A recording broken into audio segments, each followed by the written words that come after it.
Hi everyone, welcome back to Munna vlogs. ఈరోజు CM Chandrababu గారు free bus స్కీమ్ని లాంచ్ చేయబోతున్నారు. అదేంటి ఫ్రీ బస్ స్కీమ్ ఎప్పుడు లాంచ్ చేశారు కదా, మళ్ళీ కొత్తగా ఏముంది చెప్పడానికి అనుకుంటున్నారా? కానీ ఫ్రీ బస్ ఈసారి ఫ్రీ బస్ స్కీమ్ని లేడీసే కాకుండా పీడబ్ల్యూడి అంటే దివ్యాంగుల కోసం కూడాను ఆ స్కీమ్ని ఎక్స్టెండ్ చేశారు. ఒకప్పుడు వీళ్ళకి జస్ట్ 50% కన్సెషన్ ఉంది టికెట్ మీద. ఇప్పుడు దాన్ని పూర్తిగా 100% ఈ ఫ్రీ స్కీమ్ ఇస్తూ, అలాగే వాళ్ళ సహాయకులు ఎస్కాట్స్కి కూడాను అప్ టు 50% దీనికి కన్సెషన్ కూడా ఇస్తున్నారు. సో ఈరోజు అంటే మార్చి 18న గుంటూరు బస్ స్టాండ్లో సీఎం చంద్రబాబు గారు దివ్యాంగ శక్తి అనే పేరు పెట్టి ఈ స్కీమ్ని అయితే లాంచ్ చేయబోతున్నారు. ఆ విశేషాలంతా ఇప్పుడు మనం తెలుసుకుందాం. అసలు జీఓఎంఎస్ నెంబర్ 21 ఫిబ్రవరి 28, 2026న transport and road and building department వారు ఈ స్కీమ్ గురించి కరెక్ట్గా గైడ్లైన్స్ అయితే ఇచ్చారు. ఆ గైడ్లైన్స్ కూడా ఒకసారి చూద్దాం. ఇంద్రధనస్సు అని ఒక వెల్ఫేర్ స్కీమ్ ఉంది ఈ పీడబ్ల్యూడీస్ కోసం, దివ్యాంగుల కోసం. దాంట్లో భాగంగా 7 రకాల వెల్ఫేర్ కానీ సోషల్ ఇంక్లూషన్ స్కీమ్స్ ఉన్నాయి.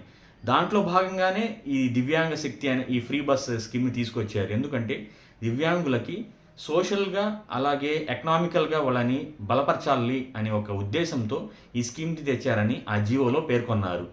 ఇంతకీ ఏ బస్సుల్లో ఫ్రీ ఇస్తారనే కదా మీ డౌటు.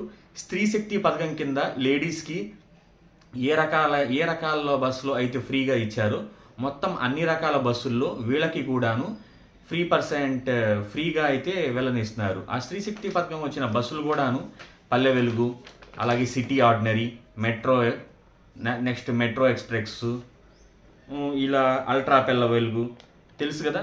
ఈ 5 రకాల సర్వీసుల్లో వాళ్ళకి 100% పీడబ్ల్యూడీస్కి కన్సెషన్ ఉంది, 100% ఫ్రీ. నెక్స్ట్ వాళ్ళ సహాయకులు ఎస్కాట్స్కి కూడా 50% ఫ్రీ ఉందండి. చాలా మంచి పరిణామం అని చెప్పాలి. ఎందుకంటే చాలామంది ఇంటెలెక్చువల్స్ కానీ ఎవరైనా కానీ ఈ ఫ్రీ స్కీమ్ వచ్చినప్పుడు అసలు ఫస్ట్ ఇవ్వాల్సింది పీడబ్ల్యూడీస్ కదా అని చాలాసార్లు వాళ్ళు ముందు చెప్పారు. కానీ ఆంధ్రప్రదేశ్ స్టేట్ దాన్ని కన్సిడర్ చేసి ఫ్రీ బస్ స్కీమ్ని వాళ్ళకు కూడా ఇవ్వడం అనేది చాలా మంచి పరిణామం. అలాగే స్త్రీ బస్ కాకుండా మిగతా స్కీమ్స్ ఉన్నాయి కదా, ఇంటర్ స్టేట్ కానీ, సూపర్ లగ్జరీలు, నాన్ స్టాప్, సప్తగిరి ఎక్స్ప్రెస్, ఇలాంటి ఏ బస్సులో అయినా కూడా 50% అటు పీడబ్ల్యూడీస్కి మరి ఎస్కాట్స్కి ఇద్దరికీను 50% రాయితీ అయితే ఇవ్వడం జరుగుతుంది.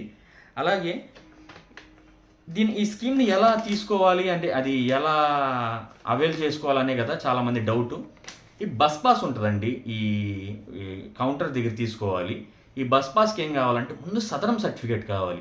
ఆ సదరం సర్టిఫికేట్లో మొత్తం 21 రకాల ఈ ఆర్పీడబ్ల్యూడి యాక్ట్ అని 2016లో వచ్చారు. 21 రకాల, ఇప్పుడు మనం డిస్ప్లే చేస్తాను, ఈ జబ్బులు ఉన్నాయి. ఆ 21 రకాల జబ్బుల్లో వీళ్ళు మెన్షన్ అయి ఉండి అది కూడా 40% మరియు ఎక్కువ అయి ఉండాలండి డిసెబిలిటీ. దాంట్లో రాస్తాడు 40% అలా పర్సంటేజ్ అంత, అలా 40% అండ్ అబవ్ ఉన్న పర్సంటేజ్ వాళ్ళందరికీ ఈ స్కీమ్ వర్తించిద్ది. సో మీరు దగ్గరలో ఉన్న మీ బస్ డిపోలో ఈ Aadhaar card, passport size photo, అలాగే ఈ సదరం సర్టిఫికేట్ తీసుకెళ్ళి మీరు బస్ పాస్ తీసుకోవచ్చు. ఆల్రెడీ చాలామందికి గతంలో ఉన్న బస్ పాసులు ఉంటే అది ఈ రోజు నుండి, అదే మార్చి 18 నుండి యథావిధిగా 100% ఫ్రీ అయితే తీసుకోవచ్చు. ఈ ఎస్కాట్స్ అనే వాళ్ళు అది మర్చిపోయాను, ఈ బస్ పాస్ ఎలా తీసుకోవాలని, ఇది ఆఫ్లైన్ అని చెప్పి ఆఫ్లైన్ పద్ధతి, ఆన్లైన్ పద్ధతి కూడా ఉంది. ఏపీఎస్ఆర్టీసీ యాప్లో కానీ మన మిత్ర వాట్సాప్ గవర్నెన్స్ అని ఉంది కదా, ఆ వాట్సాప్లో ఆ నెంబర్ ద్వారా కూడా ఆన్లైన్లో డిజిటల్ పాస్ తీసుకోవచ్చు. క్యూఆర్ కోడ్ వచ్చింది. ఏంటంటే కండక్టర్ ఖచ్చితంగా ఈ బస్ పాస్ కానీ లేదా original Aadhaar and Sadaram certificate, లేదంటే ఈ పీడబ్ల్యూడీస్కి సెంట్రల్ గవర్నమెంట్ నుంచి కార్డ్స్ కూడా ఇష్యూ అయ్యి ఉన్నాయి. ఆ కార్డ్స్ అయినా పర్లేదు, డిసెబిలిటీ కార్డ్స్ అవి ఉన్నా కూడా చెక్ చేస్తారు. నెక్స్ట్ ఈ ఎస్కాట్స్ని ఎలా గుర్తించాలి అనేదిగా చాలామంది డౌట్. అంటే ఎవరిని తీసుకెళ్ళిన ఎస్కాట్ కింద ఫ్రీ ఇస్తారంటే అలా ఇవ్వరండి. ఎక్కువ డిసెబిలిటీ ఉండాలి, అంటే 69% కన్నా ఎక్కువ ఉన్న డిసెబిలిటీ పర్సెంట్కి తోడుగా వచ్చే వాళ్ళని ఎస్కాట్స్ అంటారు. వాళ్ళ మటుకే ఆ టికెట్ ధరలో 50% రాయితీ ఉంటుంది. అలాగే అంధత్వం ఉంది కదా, బ్లైండ్నెస్, అది 100% ఉందనుకోండి, వాళ్ళకి ఎస్కాట్గా సహాయకులుగా వచ్చే వాళ్ళకు కూడా కంపల్సరీ 50% అయితే ఇది కన్సెషన్ అయితే ఉంటుంది కదా.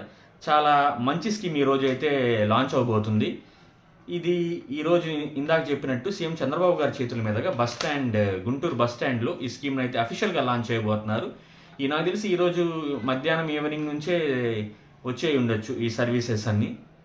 ఇలాంటి మంచి మంచి వీడియోలు మన ఛానల్‌లో చాలా ఉన్నాయండి. ఈ వీడియో గనుక మీకు నచ్చితే, మీకు తెలిసిన ఎవరైనా పీడబ్ల్యూఎస్‌కి ఇంకెవరైనా ఉంటే ఇన్ఫర్మేషన్ హెల్ప్ అవుతుంది మీరు షేర్ చేసిన ద్వారా. అలాగే ఈ వీడియో మీకు నచ్చితే లైక్ చేయండి, షేర్ చేయండి. ఇంకా మన ఛానల్ ఏమైనా సబ్స్క్రైబ్ చేసుకోకపోతే సబ్స్క్రైబ్ చేసుకోండి ఫ్రెండ్స్.